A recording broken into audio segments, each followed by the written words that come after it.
Welcome back. Asif Ali Zardari मुल्क के 14वें सदर बन गए हैं और जो निज़ाम इक़्तिदार तरतीब पा रहा है, ये निज़ाम इक़्तिदार मज़ीद कितना अरसा चलेगा, कितना मुस्तहकम होगा, कितना कमज़ोर होगा, कौन कौन से चैलेंजेस सामने मौजूद हैं, और इन तमाम सवालों के जवाब अगर हमें हासिल कर दें तो इससे बेहतर क्या हो सकता है कि हमारे साथ साबिक़ वफ़ाक़ी वज़ीर जनाब फैसल वाडा साहब मौजूद हों। बहुत बहुत शुक्रिया जनाब फैसल वाडा साहब। बहुत शुक्रिया मसूद भाई। सर, बहुत मुबारक हो आपको, आसिफ अली जरदारी साहब 14वें सदर मुंतखब हो गए। सर हमने तो आपको मुबारकबाद 5 महीने पहले दे दी थी।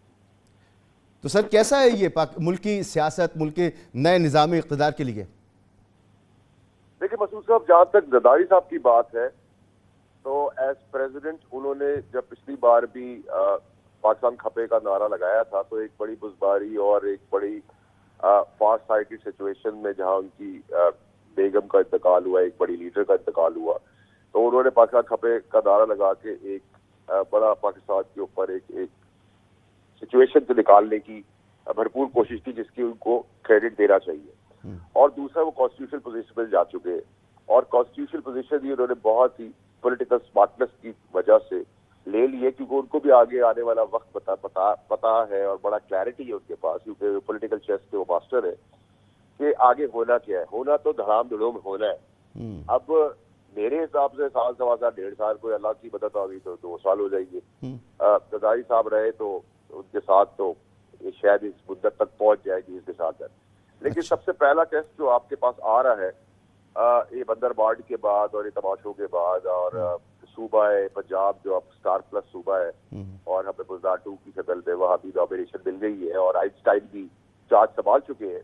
तो सबसे पहला टेस्ट आपके लिए ये है कि आपने हुकूमत में क्या कारकर्दगी 16 महीने में की थी और आगे क्या करने जा रहे हैं और कितना अर्सा चलेगी। मेरी बात छोड़ दे, आपको रमजान के महीने में पता चल जाएगा।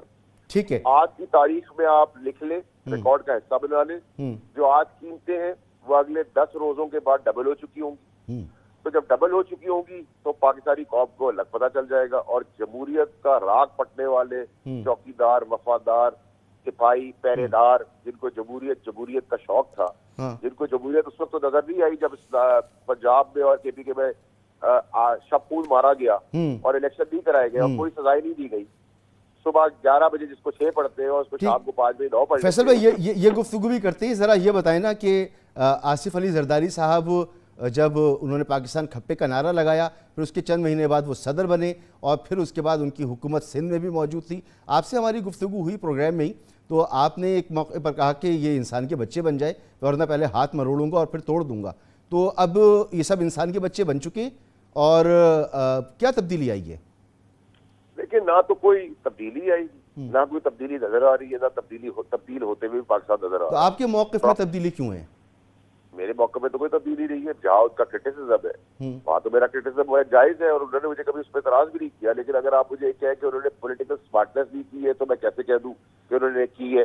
उन्होंने बिल्कुल की है। उन्होंने पॉलिटिकली अपनी पोजीशन को कॉन्स्टिट्यूशनल पोजीशन पे ले जाकर ये साबित कर दिया है कि पॉलिटिकल चेस गेम के अंदर वो मास्टर स्ट्रोक खेल गए और बच्चा बना के उन्होंने आइंस्टाइन को आगे लगा दिए और आइंस्टाइन को पहले धक्की भी देंगे, फिर आगे धक्का देंगे, फिर पीछे खींच लेंगे और एक टाइम आएगा वो धक्का दे देंगे। तो ये तो सियासत में हो रहा है। तो आप तो मानते हैं ना कि ये इलेक्शन रिग्ड इलेक्शन थे और चोरी कोई करे तो करे, चोरी का सामान खरीदना भी जुर्म होता है, तो ये चोरी का सामान खरीदा गया है, आप तो ये मानती? मसूद भाई, 2013 में भी चोरी हुई थी, 2018 में भी चोरी हुई थी, 2024 में भी चोरी हुई है और अगले इलेक्शन में भी चोरी होगी। कम और ज्यादा की और बहस कर सकते हैं आप। अच्छा, आने वाले इलेक्शन में चलिए ये बताएं कि ये धड़ाम धुड़ूम जो है ये क्यों होगा? क्योंकि इस वक्त आसिफ अली जरदारी साहब सदर बन चुके और अब तो सूरत हाल ये लग रही है कि सेनेट में भी ये हुकूमत अच्छी खासी सेनेटर्स लेकर आ जाएगी और 2/3 मेजॉरिटी हासिल कर लेगी दोनों ऐवानों में। तो ये तो बड़ी मजबूत हुकूमत होगी। सर मजबूत क्या, ये PDM2 की मजबूत हुकूमत $24 बिलियन कहाँ से देगी? IMF प्लान को रिस्ट्रक्चर कैसे करेगी? ये इंटरेस्ट रेट को नीचे कैसे लाएगी? नान को 10 रुपए कैसे करेगी? 5 रुपए की चाय कैसे करेगी? पेट्रोल जो जमहूरियत आते साथ ही 11 रुपए बढ़ गई है उसको 25 रुपए नीचे कैसे लाएगी? लाइट और गैस के और सुई गैस के और बिजली के बिल नीचे कैसे लाएगी? रोजगार कैसे देगी? और किराया एक आम आदमी कैसे भरेगा, उनके बच्चों को स्कूल कैसे मिलेगा, उनके माँ बाप को दवाइयाँ कैसे मिलेगी, उनके नंगे पैर में चप्पलें कैसे आएंगी, पाकिस्तान की तकदीर कैसे बदल जाएगी। जिन्होंने 40 साल में बिगाड़ किया, जिन्होंने अभी 16 महीने तबाही की, अपने केसेस माफ कराए और बदतरीन हुकूमत चलाई, उनसे आप एक्सपेक्ट करें ये सब कुछ वो कर देंगे, तो आपको ये जमहूरियत भी मुबारक हो, आपको ये पाकिस्तान भी मुबारक हो और पाकिस्तान के मसाइल भी मुबारक हो। आप तो बार बार जमहूरियत ऐसे कह रहे हैं जैसे कि पाकिस्तान की जमहूरियत कोई इंग्लैंड की जमहूरियत है। जो हमारी जमहूरियत है उसका हाल आपको ही पता है, हमें भी पता है। ये बताएं कि हर निज़ाम तश्कील दिया जाता है और कुछ इजाज़तें चाहिए होती हैं, कुछ परमिशंस चाहिए होती हैं इन ओहदों पे पहुंचने के लिए। तो ये पूरा निज़ाम तश्कील देने वाले क्या इस निज़ाम को 1-1.5 साल भी के बाद नहीं चलने देंगे क्या? वो तो चलाएंगे ना सर। वो चलने दे ना चलने दे, निज़ाम खुद भी चलेगा ना। जब आप धर्म करके गिर जाएंगे तो मैं कितनी दफा बैसाखी में आपको उठाऊंगा, फिर आपकी जमहूरी लाश कितनी देर तक घसीटूंगा, आप खड़े तो हो जाए। सर तो ये निज़ाम बनाया क्यों गया है? ये तो निज़ाम आप पूछे उन ठेकेदारों से जो जब वक्त जरूरत एक आदमी को काला कर देते, वक्त जरूरत उसको सफेद कर देते, वक्त जरूरत उसको जेल दे देते, वक्त जरूरत उसको बेल दे देते, वक्त जरूरत उसको सादिक कबीर बना देते, वक्त जरूरत उसको कैरेक्टरलेस आदमी बना देते, वक्त जरूरत उसको भेज देते, वक्त जरूरत रात को 11 बजे पाबंद कर देते, वक्त जरूरत प्रेजेंट बैन लाते हैं, वक्त जरूरत इतवार के दिन दफ्तर खोल देते, वक्त जरूरत दफ्तर बंद कर देते। ये मुझसे क्यों पूछ रहे सर? अगर आप बेल ना दे, किसी को जेल दे दे और कोई जीप पे बिठा के एस्टैब्लिशमेंट का आदमी किसी को ले जाए बिनारे पाकिस्तान, तो मैं और आप सबसे पहले उस जीप के आगे खड़े होंगे। लेकिन बेल आप देते हैं, गिला आप दूसरे से करते हैं, ये पॉसिबल नहीं है ना सर। आप अपना काम कर लें, दूसरा काम में टांग अड़ाएगा तो उसके आगे आगे खड़े हो जाएगी। तो आपको लग रहा है कि आगे भी टांगे अड़ाई जाएंगी? सर आप अदालती निज़ाम की बात करें तो वो तो टांगे अड़ना शुरू हो गई है। 44 साल बाद आपको भुट्टो साहब का केस मिल गया, जो मेरी पैदाइश से पहले मुझे पता था कि वो जुडिशियल मर्डर हुआ है, तो 44 साल बाद आपको बाकी किस्से मिल जाएंगे। 145 147 का ड्रामा जो है उसमें आप चने और छोले का है, और वो उसका 3-4 को मिल जाएगा, बाकी सब रुकते रहेंगे। 2007 के भी इलेक्शन के आज तक केसेस पेंडिंग है भाई। तो मसूद साहब आप मुझे बताए ना, मैं कैसे कहूँ, कैसे पॉजिटिविटी ले आऊँ, कैसे कहूँ कि अदालती निजाम आप और मैं कितने भी जमहूरियत को चूबे आप कहें कि जिन्होंने एनओसी दी है वो भी सब चाहते हैं। तो भाई जब चाहते तो आप हैं, आप चाहते हैं कि मैं जिंदा हो जाऊं, लेकिन मैं मर चुका हूँ, गिर चुका हूँ, फालिज हो चुका है, मुझे कैंसर है, तो मुझे कितना उठाएंगे मेरी लाश को? हल बताएं। हल बहुत सिंपल है। इसी निजाम घटिया गंदे एक्सपायर्ड निजाम के अंदर से अच्छे बेहतर लोग सामने ले आई पार्टियों के अंदर। अगर आपको तकलीफ ही है, आप केयर टेकर को चलने देते, जहाँ इतना आइन में शपून मारा गया, थोड़ा सा और शपून मारते, इंसान का खून तो बच जाता। आप उधर तो शपून आपने बचा लिया, या इंसान का खून निकलना शुरू हो गया। आंखों से भी निकल रहा है, नाक से भी निकल रहा है, मुंह से भी निकल रहा है, पेट से भी निकल रहा है। तो सर ये तो फिर अगेन वही बात, निज़ाम जैसे तरतीब पाता है, आपको भी पता है, मुझे भी पता है, तो अच्छे लोगों को ले आना चाहिए था ना सामने।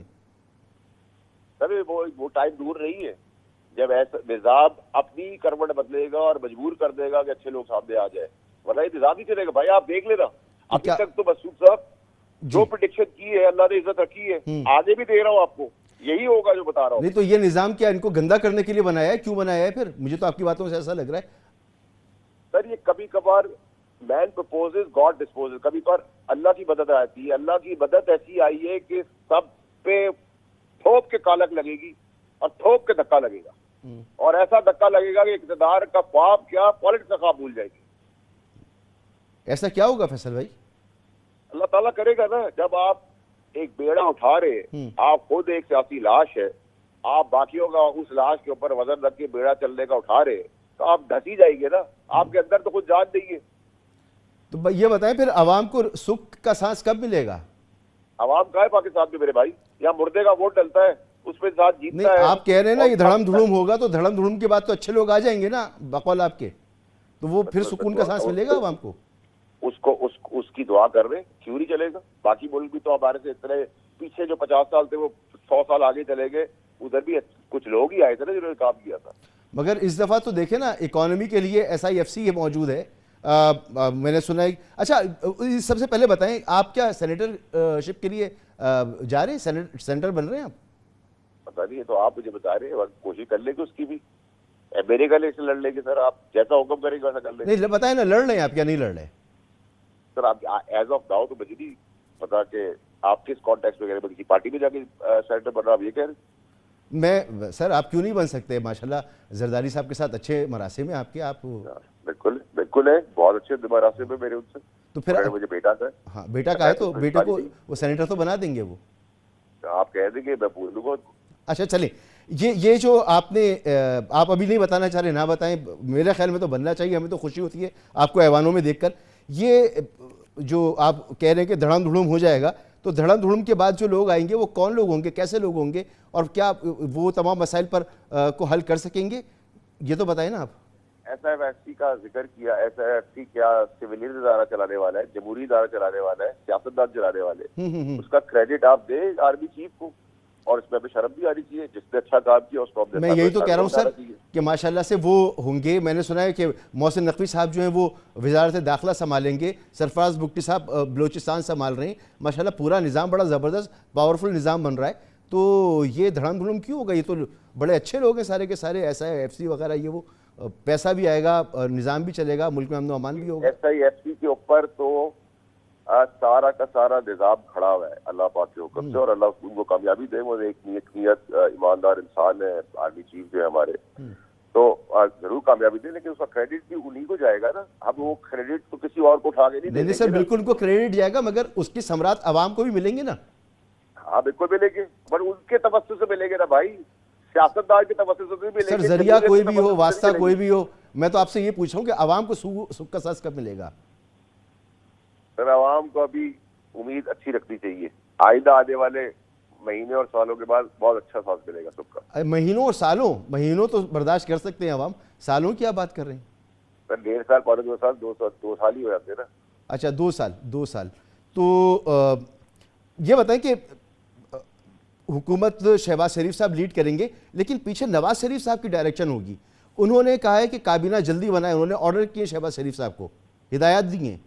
तो पीछे नवाज शरीफ साहब का जहन कार फरमा होगा, जिसके बारे में नून लीग कहती है कि 2017 तक पाकिस्तान तो राइज कर रहा था।